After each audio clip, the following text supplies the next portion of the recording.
السلام علیکم، S M news کے ساتھ میں ہوں اشتیاق علی۔ خبروں کا سلسلہ بڑھاتے ہوئے خبر شامل کرتے ہیں گوجرانوالا سے۔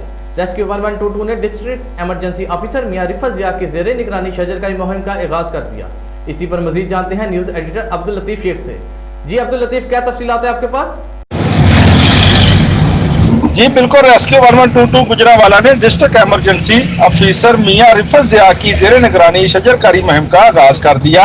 شجرکاری مہم کا باقاعدہ آغاز گاؤں پٹھان کے تحصیل وزیرآباد سے کیا گیا، جس میں emergency officer operation engineer Naeem Akhtar, rescue safety officer Anjum Shahzad, Fayyaz Ahmed Qamar, community emergency response team اور ریسکیوز نے بھرپور انداز میں شرکت کی۔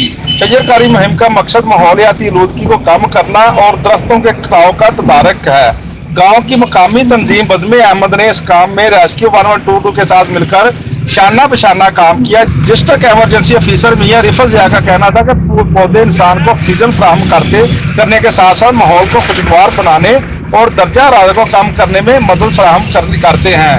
پوری دنیا شجرکاری کے ذریعے اپنے ماحول کو محفوظ بنا رہی ہے، تو ہمیں بھی شجرکاری کے ذریعے ضلع گوجرانوالا کے ماحول کو شفاف بنانا چاہیے اور شہر گاؤں پودے لگا کر پاکستان کو پایا تکمیل تک پہنچانا ہے۔ جی بہت شکریہ عبداللطیف، ہمیں تفصیلات سے آگاہ کرنے کے لیے۔